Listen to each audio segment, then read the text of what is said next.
大家好，又返嚟武藝會 Channel 節目《香港武林口述歷史》，我陳公子將會繼續為大家聲音導航，講述香港武林。今集主要嘅資料繼續係嚟自明州城市系列嘅香港武林。開始之前，麻煩大家點讚、訂閱、分享俾你身邊嘅武林好友，同埋撳埋個啷啷，咁就可以第一時間接收到武藝會嘅最新資訊啦。首先要多謝各位武林好友嘅支持同愛戴，武藝會 channel 咧已經超過1000個粉絲，同埋達到咗4000個觀看小時，到咗 YouTube 合作夥伴嘅門檻啦。呢個成績唔單止係武藝會嘅團隊成員，更加係各位觀眾共同締造嘅奇事，所以要再次感謝大家嘅喜愛同支持，請繼續多啲分享出去啦。今集我哋講下，相信可能係繼太極之後，現時最受歡迎同最多人玩嘅詠春拳啦。相信就算你冇練過，都會睇過詠春做主題嘅電影啦。不過今集本公子唔係講坊間最常見嘅葉系詠春，而係同大家分享苑岐山廣州詠春啊。喺呢條片下邊又留言話俾我知，你有冇玩過詠春，又或者你哋身邊又有朋友玩邊一家詠春呢？喺好多年前套戲《葉問前傳》上映咗之後呢，就引起咗一場小風波。事關電影入邊將苑岐山寫成係葉問嘅師弟，又講到佢功夫唔係好掂啊，搞到苑氏後人好不滿。最後要電影公司同埋葉準親自出嚟道歉，單嘢先至拆得掂。但係喺現實世界呢，苑岐山不單止唔係葉問嘅師弟，而且佢嘅功夫仲好勁添，仲早過葉問好多，已經打響咗個朵。苑岐山成世都係喺佛山生活，佢最出名嘅徒弟就係岑能噶。岑能後期係搬咗去廣州住，喺嗰度教徒弟。到咗70年代，岑能嘅幾個徒弟開始喺香港教授苑氏詠春，主要包括梁大超、郭運平同李志權。不過由苑岐山開始，呢一派詠春對於傳授同教學嘅宗旨就同葉問嗰派好唔同啊。佢哋呢門功夫好多時都係收收埋埋，好少公開。講起詠春點樣嚟，一直以嚟都有好多唔同嘅講法。喺詠春界入邊較為普遍認為係嚟自至善禪師，冇錯啊，又係佢啊，同樣係洪拳師祖至善禪師。傳說至善禪師喺火燒少林寺之後，走佬去到南方，流落江湖，將功夫傳咗俾嚴詠春嘅老豆嚴懿，嚴懿啊再教俾嚴詠春，嚴詠春咧就教咗俾佢老公梁博圖。後者咧就再將詠春拳咧俾佢個侄仔梁蘭貴，梁蘭貴咧再傳到去紅船上面嘅黃華寶，黃華寶之後傳俾佛山贊先生梁贊，人稱詠春拳王。而經營藥行嘅梁贊咧就再傳俾佢嘅徒弟陳華順，即係找錢華啦。而陳華順個仔就係陳宇綿，葉問就係找錢華嘅關門弟子啦。不過值得一提嘅係，陳宇綿曾經講過佢伯爺陳華順教嘅係詠春拳。而且而家見到陳華順嘅墓碑上邊都係寫住詠春而唔係詠春，所以詠春拳同詠春拳嘅關係可謂糾纏不清。至於另一個講法就話至善禪師或者有人話係五枚師太啦，將功夫傳俾戲班紅船上面嘅花面錦、梁義替及黃華寶，大花面錦再傳俾馮少清，而後者再先後傳俾董直同埋苑岐山。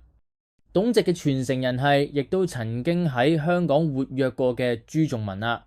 苑岐山呢就傳俾徒弟岑能嘅，所以詠春本身同之前香港武林口述歷史介紹過嘅詠春呢，似乎真係有住千絲萬縷嘅關係。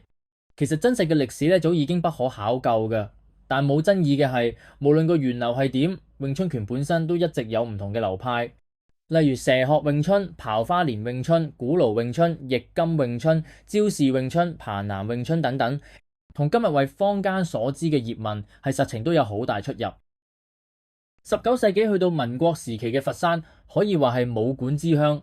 嗰陣時啲外國人嚟到佛山，寄張明信片去老家，好多都係以佛山嘅南方拳術做主題，睇得出當時練拳同武館風氣幾咁昌盛。苑岐山咧係出身喺有錢嘅大戶人家，佢老豆苑龍明咧喺民國嗰陣咧喺佛山開顏料化工廠，家境富裕。排行第5嘅阮岐山自細就對武術好有興趣，佢老豆於是就請咗有雙刀霍寶全美名嘅師傅霍寶全教佢，同埋佢大佬阮濟雲學蛇形拳，之後再請馮少清嚟教。馮少清嘅身世都好傳奇，傳聞佢跟個大花面咁喺戲班紅船學詠春絕技，之後有段時間去咗緬甸做生意，老咗翻佛山住，就教咗阮岐山學詠春呢門功夫。雖然佢好早就以詠春拳成名，喺武術界地位都唔低，但係家境寬裕嘅阮岐山一世都冇真係靠過功夫揾食。佢細個就有老豆阮龍明照顧，老咗有做生意嘅仔供養，根本唔使憂柴憂米。不過佢本身就有哮喘病，一直都靠食鴉片煙嚟減輕痛楚，直到1949年解放之後，鴉片煙就俾人禁咗，佢身體就差咗好多。唔夠70歲就走咗咯。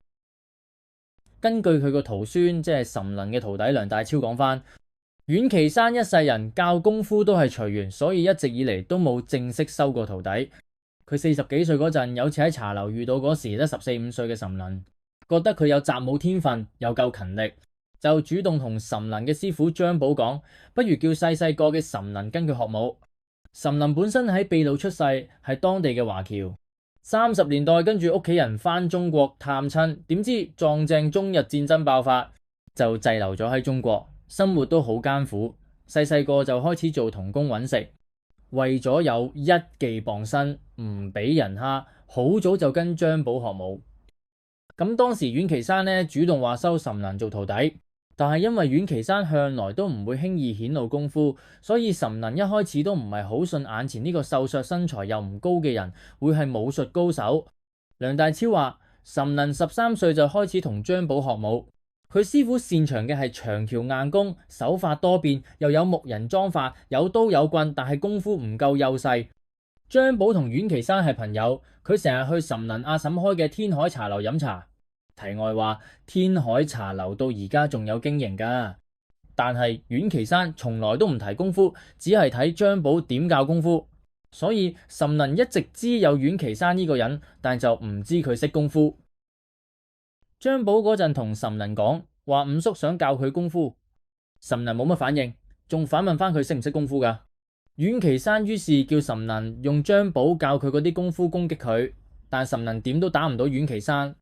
阮岐山仲調翻轉嚟，叫佢將2個雞蛋擺喺衫袋度，話我會打到你，但係唔會打爛雞蛋。由此可見，阮岐山嘅功夫的確幾高。岑能於是心服口服同佢學武。岑能份人本身好勤力，佢一開始跟張寶學武，喺酒樓日日練習轉馬，將地台嘅紅色階磚都踩到凹咗。賣點心嗰陣又會偷雞練功，收工之後就更加唔使講啦。阮岐山見佢咁勤力，亦都傾囊相授。之後就算岑能去咗廣州，阮岐山都一路有指點佢。阮岐山佢自己有錢，有時仲會資助岑能，真係當佢親生仔咁樣看待。當然，亦都有因為阮岐山屋企2個仔都係做生意，冇乜點學功夫。中國人傳授功夫嗰種方式同西方一套系統式教法係唔同嘅。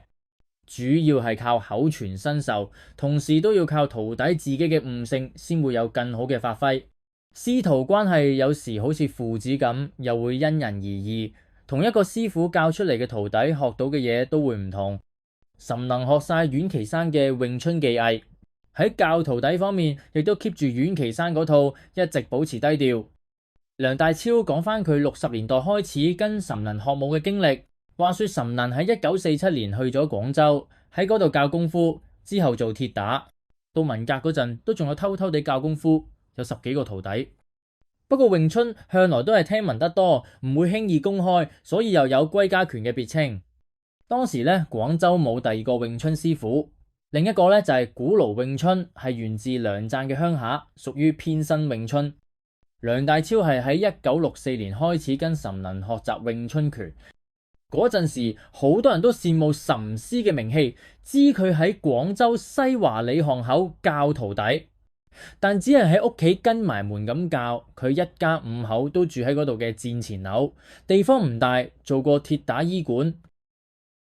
嗰陣時，梁大超喺廣州大德路做打鐵嘅，經由佢大佬介紹，終於拜到岑能做師傅。解放之後，岑能收嘅徒弟，除咗佢師傅張寶個仔張七之後，就係到梁大超同埋郭運平啊。岑能師傅嗰陣嘅正職係骨科醫師，所以淨係可以夜晚教拳。佢揀徒弟都好嚴，唔係個個都肯教。梁大超同佢學嗰陣時，佢先係得30幾歲，個仔先1歲左右。嗰陣個個都想跟岑能學，但就唔係個個都有能力。嗰時一般人工得嗰30-40蚊人民幣，但係學費要10蚊，所以學功夫唔容易，要生活過得去先得。梁大超喺1974年嚟咗香港，一開始喺荔枝角道開咗間苑岐山詠春學院，教詠春為生，直到1976年移居美國為止。至於郭運平，佢係先係跟八卦大師傅傅振松個仔學太極，離開國家隊之後呢，喺1966年經朋友介紹認識岑能，跟岑能學咗年半左右，之後因為生活逼人，就偷渡嚟咗香港。70年代嗰陣，仲喺上海街開設咗廣州詠春學院，個位正正就喺鄭葉問嘅詠春體育會對面。當年葉問師傅都有去過監管，因為梁大超都有個徒弟叫陳志超，係嗰陣黃大仙嘅探長，而葉問亦都有個徒弟叫鄧山，係深水埗嘅探長。透過陳志超介紹呢，鄧山認識咗梁大超師傅，亦都過去學過一排。後來1971年左右，又帶住葉問師傅過去登門。不過第2年葉問就過身啦，大家只係見過一次。雖然大家都話詠春係內家拳，除咗某啲新派詠春唔認同之外，練詠春嘅人都會話自己係玩內家拳。但好多時咧，大家都會見到啲人喺玩詠春會玩到硬橋硬馬，好剛勁。但係苑岐山嗰派嘅教法同拳式咧都有佢嘅特色，同葉係相似但係唔一樣。梁大超話入門課係學開式，之後教正身錘，即係子午錘呢啲基本功，跟住就係練獨龍錘、偏身錘，再上就係駿馬拉箭錘。苑岐山詠春要求由有力打到無力，將拳打鬆，令成身6個關節都放鬆嘅，要鬆咁先至可以快。至於點樣練到快，就係要從有力打到無力，再打到勁力，借外來嘅力，加埋由腰胯帶動嘅手力，所以一定要有基本功。之後再打套路、練頭、尋橋同標指互相配合，再打木人樁，用攤綁伏嘅手法嚟制敵。苑岐山詠春一開馬就係練功，鉗羊馬要收團先至有力。至於點樣可以歸宗呢？講嘅係三角幾何原理同埋槓桿原理，要揾最近嗰一點。人嘅重心多數喺心臟中間，一推就跌係人體嘅大本營，所以手中護胸最重要。岑能師傅教嘅法門同口訣都係咁樣，佢仲會親身示範，等你自己去感受。梁大超補充苑岐山詠春同葉問詠春係唔同，但係都有相近嘅地方，例如套路練頭嘅下盤同手法都幾似。但佢哋唔想比較，每個人嘅玩法同領悟力都唔同，所以效果都唔一樣。梁大超同郭運平都話，詠春一直以嚟都係收埋教，唔會公開。師傅見你有天賦先會教你，如果冇天分，反而會叫你唔好學，唔會盡過了。梁大超話，岑能同苑岐山一樣，師徒之間要講情義，真係有本事先會學到佢嘅功夫。若果人品唔好，就算俾幾多錢都唔教。佢有啲朋友就算俾錢岑能師傅，佢都唔肯教。之前講過詠春棍王鄧奕嘅6點半棍，詠春向來同詠春源流好深。苑岐山詠春門下都有一套6點半棍，但兩套嘅精髓同原理就唔係好同啊。詠春6點半棍係前掛抽但別角槍，但係苑岐山詠春6點半棍嘅6個半動作，分別係槍棍、滴水、兩移、邊棍、圈棍、點棍同攔棍。攔棍呢只當作半下。兩套動作有相似，亦有唔同嘅地方。另外，郭運平師傅話喺苑岐山詠春呢派，除咗拳法同6點半棍，同時亦保留咗一套獨特嘅刀法，個名叫做二字鉗羊奪命刀。呢個叫法就同蛇學詠春係一樣嘅。而蛇學詠春呢，就係由洪船大花面咁傳到羅棣雲之後呢，一直係羅家內傳啊。不過羅家同苑家其實就係有個姻親關係嘅。二字鉗羊奪命刀個名已經講明咗，呢套刀法係以詠春基本步法二字鉗羊馬做基礎，同時亦講出咗刀法本身嘅狠辣，招招致命，所以向來都唔輕易傳授。由阮岐山開始，一定要入門超過10年，而且人品純良，先至有機會俾師傅傳授呢套刀法。郭運平話：師傅講過，刀有危險性，分分鐘可以殺人，所以好少外傳。好多嘢都可以教，但係良心冇得教。